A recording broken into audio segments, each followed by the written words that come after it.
Assalamualaikum warahmatullahi wabarakatuh. Alhamdulillahirabbil alamin, wassalatu wassalamu ala asrafil anbiya'i wal mursalin wa ala alihi wa sahbihi ajmain, amma ba'du. Alhamdulillah, marilah kita ucapkan sebagai wujud rasa syukur kita sehingga kita sudah memasuki semester genap dan bisa memulai kembali pelajaran pendidikan agama Islam. Dan kali ini kita akan belajar beriman kepada qada dan qadarnya Allah. Sebelumnya, marilah kita sama-sama melafazkan basmalah. Bismillahirrahmanirrahim. Makna qada dan qadar. Qada adalah keputusan atau ketetapan. Secara istilah, qada adalah pengetahuan Allah sejak sedia kala yang telah menetapkan perkara yang akan diadakannya serta menetapkan sifat-sifat yang dikehendaki bagi makhluk-makhluknya ditulis di Lauhul Mahfuz. Kemudian, qadar adalah ukuran. Qadar adalah mengadakan perkara yang diinginkannya sesuai dengan ilmu dan ketetapan Allah sehingga yang terjadi pada kenyataannya sesuai dengan perkara yang telah tertulis di Lauhul Mahfuz.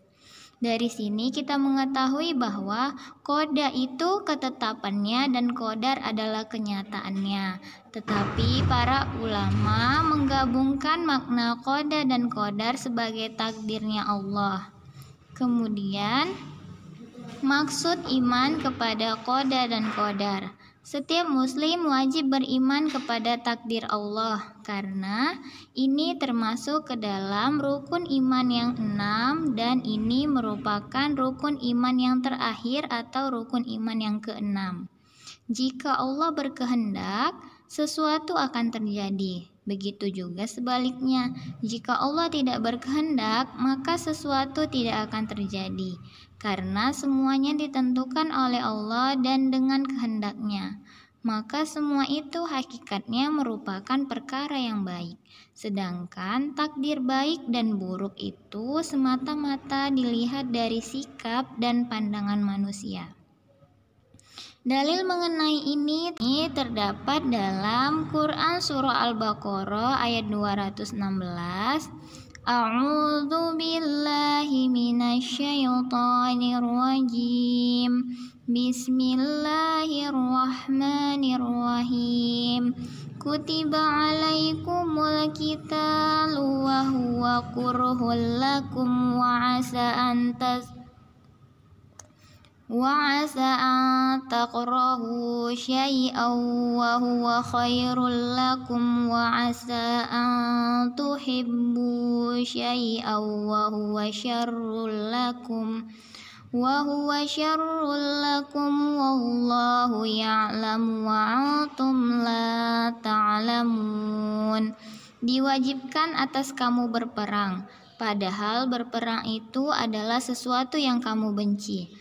Boleh jadi kamu membenci sesuatu padahal ia amat baik bagimu, dan boleh jadi pula kamu menyukai sesuatu padahal ia amat buruk bagimu. Allah mengetahui sedang kamu tidak mengetahui. Dalil tentang qada dan qadar. Yang pertama, kata qada terdapat dalam Quran Surah Al-Ahzab 36. Dan tidaklah patut bagi laki-laki yang mukmin dan tidak pula bagi perempuan yang mukmin. Apabila Allah dan Rasul-Nya telah menetapkan suatu ketetapan, akan ada bagi mereka pilihan yang lain tentang urusan mereka. Dan barang siapa mendurhakai Allah dan Rasul-Nya, maka sungguhlah dia telah sesat yang nyata. Kemudian kata qadar terdapat dalam Quran Surah Al-Qamar ayat 49. Inna kulla syai'in khalaqnahu biqadar. Sesungguhnya kami menciptakan segala sesuatu menurut ukuran. Kemudian kata qadar terdapat dalam Quran surah Al-A'la ayat 3, "Walladzi qaddara fahada," dan yang menentukan kadar masing-masing dan memberi petunjuk. Kemudian dalil qada dan qadar juga terdapat dalam Quran surah Al-Hadid ayat 22, "Tiada suatu bencana pun yang menimpa di bumi dan tidak pula pada dirimu sendiri, melainkan telah tertulis dalam Lauh Mahfuz sebelum kami menciptakannya. Sesungguhnya yang demikian itu adalah mudah bagi Allah." Sikap positif terhadap qada dan qadar. Yang pertama adalah ikhtiar atau berusaha. Dalam kenyataan hidup ini, ada sesuatu yang tidak dapat kita usahakan dan ada pula sesuatu tergantung dari usaha yang kita lakukan. Ulama mengatakan bahwa takdir ada dua. Yang pertama, takdir mubram atau takdir yang tidak dapat berubah karena kemauan atau usaha manusia, dan yang kedua takdir mu'allaq atau takdir yang dapat berubah karena adanya usaha yang dilakukan manusia. Islam mensyariatkan bahwa manusia wajib berusaha secara maksimal, sedangkan hasilnya ada pada kekuasaan Allah semata.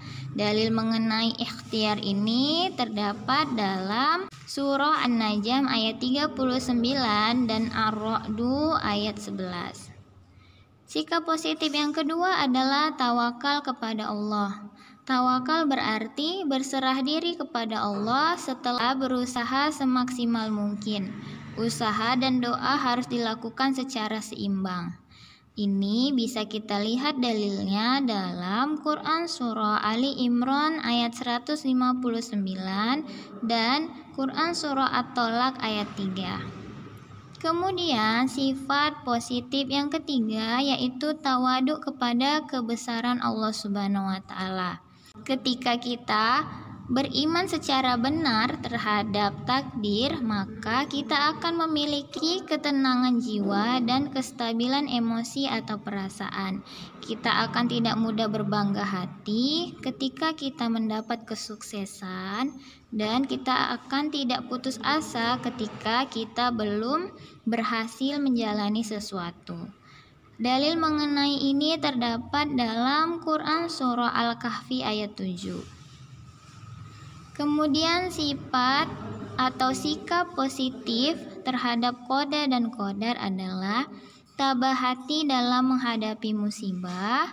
Ini bisa kita lihat dalam Quran surah Al-Hadid 22 sampai 23.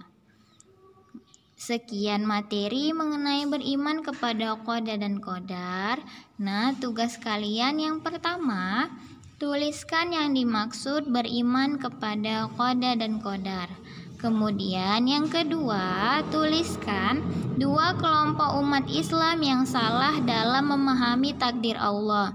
Ini bisa abang dan kakak lihat di buku paket pendidikan agama Islam. Kemudian yang ketiga, tuliskan pengaruh iman kepada qada dan qadar terhadap perilaku seorang muslim. Ayo dibaca bukunya ya, Abang Soleh dan Kakak Solehah.